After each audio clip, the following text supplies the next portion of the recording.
Hello, today I will be analyzing It Follows, which is a horror film released in 2014 and directed by David Mitchell. And this video will have a lot of spoilers. This film follows a teenager named Jay who, early in the film, has sex with a guy that she has been seeing, and after this, she becomes the victim of a curse that is passed on through sex.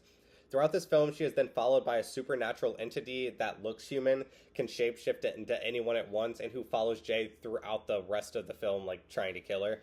This film also involves Jay's sister and friend group who attempt to protect her throughout the film.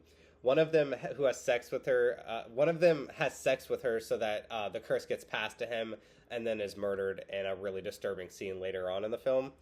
Uh, I believe this is an effective horror movie for several reasons. Firstly, we can look at the characters of the film. The film has a supernatural entity that even the audience constantly has to look out for because they are unsure whether or not it is like a regular person or like the entity on the screen trying to kill Jay.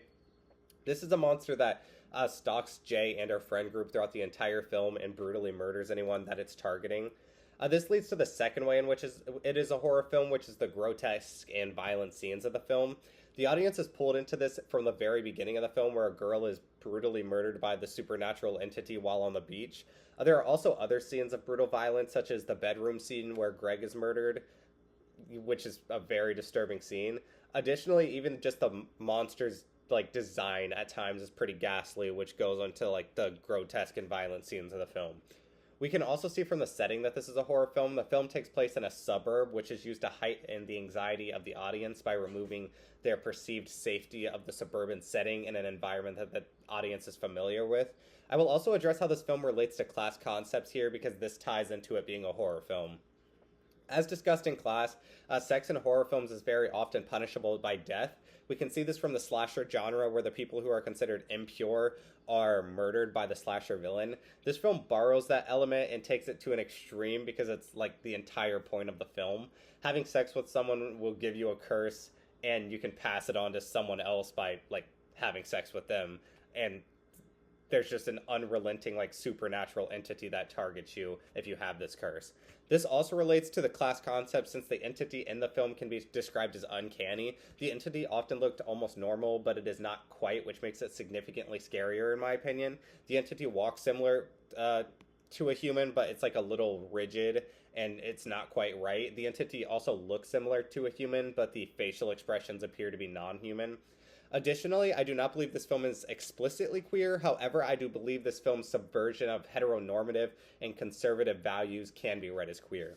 While this film initially may seem like it is cautioning people against sex and using the same conservative values of the 1980s slashers, I believe this film is actually a critique of these conservative values.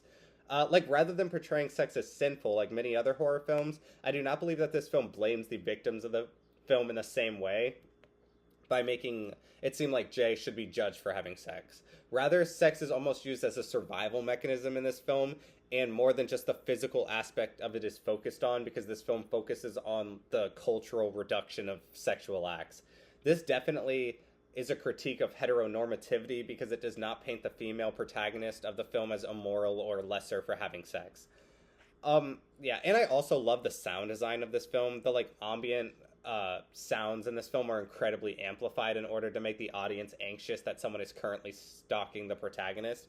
We can see this from the scene where Jay is sitting in the park and the audience hears like the rustling of leaves and other sounds from the environment around Jay that makes it feel like someone is approaching. I also love the synthesizers used in the score in the film. One of my favorite examples of this was when the entity was disguised as an old woman walking down the hall of the school, and the synthesizers were like playing while she was following behind Jay.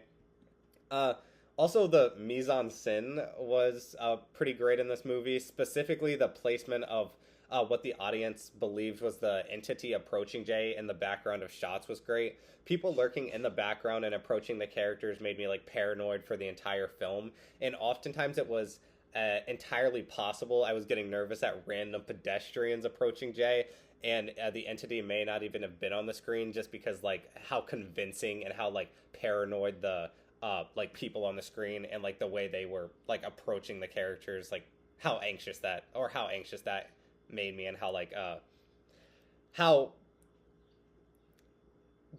explicit I guess that and detailed that interaction was. I feel like, and I feel like this may have been the most effective aspect of the film for me.